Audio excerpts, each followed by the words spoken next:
যাক, ঘোরা বেড়ানো কমপ্লিট। এবার হচ্ছে এক জায়গা থেকে আরেক জায়গা যাওয়ার পালা। আর কোথায় যাচ্ছি? আজকে হচ্ছে আমাদের দেওঘরের লাস্ট ডে ছিল। আর আজকে রাত্রিরে বাসে করে আমরা সোজা চলে যাব তারাপীঠের উদ্দেশ্যে। তো হ্যালো বন্ধুরা, তোমরা সবাই কেমন আছো? আশা করি ভালো আছো, আর আমিও ভালো আছি। আর তোমরা আজকে দেখছো নতুন আরেকটা ব্লগ। সবাই মিলে ভাবলাম বাসে ওঠার আগে একটু চা খেলে কেমন হয়, তাই সবাই মিলে চলে আসলাম পাশের চায়ের দোকান থেকে চা খাওয়ার জন্য।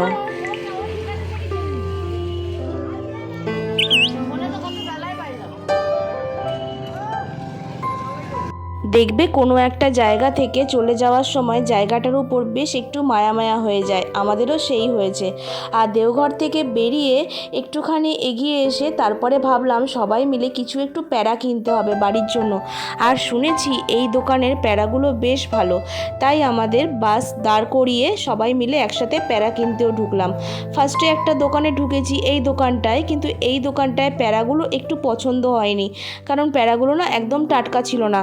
আর দেখবে যেগুলো টাটকা হয় সেগুলো তো দেখলেই বোঝা যায়। আর সবাই মিলে সেটা একটু টেস্ট করে বুঝতে পেরেছে পরের দোকানটায় গিয়ে একটু দেখে আসা ভালো।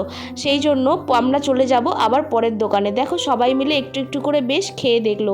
আর এখন দেখেছে যে ওই প্যারাটা ভালো না, তারপরে আমরা চলে যাচ্ছি পরের দোকানে।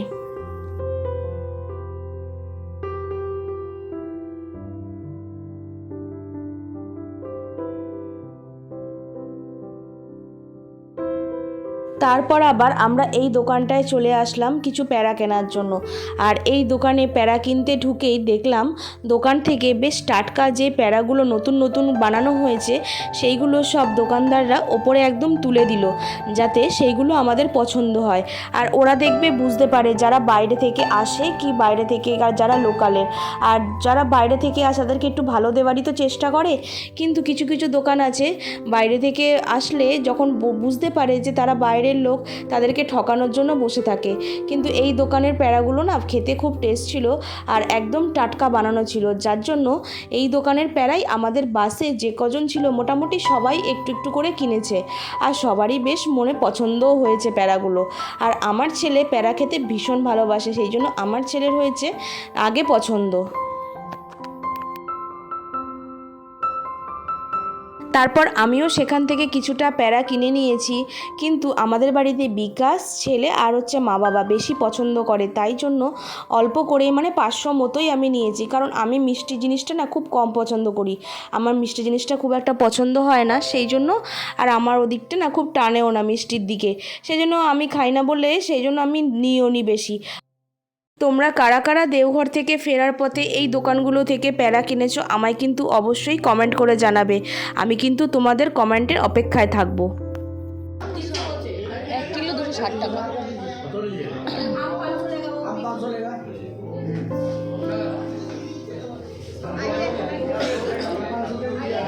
তারপরে এইগুলো কেনাকাটাগুলো হয়ে গেলে সোজা এবার বাসে করে যাব তারাপীঠ। আর কি বলো তো, এখনও বাসে প্রায় 4 থেকে 5 ঘন্টা মতো সময় লাগবে। আর বাস যদি জ্যামে পড়ে তাহলে তো হয়ে গেল, ওটাই চিন্তা হচ্ছে সব থেকে বেশি। কিন্তু ঠাকুর করে একটু যদি তাড়াতাড়ি পৌঁছে যায় না, বেশ আরাম লাগে। আর বাসে দেখবে বেশিক্ষণ জার্নিটা না করা খুব টাফ হয়ে যায়। আমার পক্ষে তো ভীষণ টাফ, কারণ যাদের একটু শারীরিক যদি প্রবলেম থাকে, ধরো বমি কিংবা অন্য কোনো সমস্যা থাকে, তাহলে তো আরোই সমস্যা হয়ে যায়। আমার যেহেতু বমির সমস্যাটা আছে, সেই জন্য না আমার বাসে উঠতে গেলে একটু টেনশন হয়ে যায়। তা এইবার দেখেছি আমি ফার্স্ট টাইম, আমি এই দেওঘর ফার্স্ট টাইম আমি বাসে করে এসেছি, আমার বমির কোনো সমস্যা হয়নি।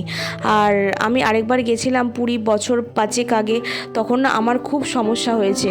আর দেখো বাসে উঠেই আমাদের এখন শুরু হচ্ছে ডান্স।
অনেক নাচানাচি করে নিয়েছি। এবার হচ্ছে আমরা জানো তো যাচ্ছি তারাপীঠে। আর যেহেতু বেশ আনন্দ হয়েছে, বাসে করে অনেক দিন পর সবাই মিলে একসাথে যাচ্ছি, আনন্দ তো করেছি কিন্তু একটু নাচানাচি করে গাগুলো বেশ ব্যথা হয়েছে। তো চলো আজকের মতো ভিডিওটা আমি এখানেই শেষ করলাম। ভিডিওটা যদি ভালো লাগে অবশ্যই একটা লাইক কমেন্ট করবে আর চ্যানেলটা কিন্তু সাবস্ক্রাইব করতে ভুলবে না।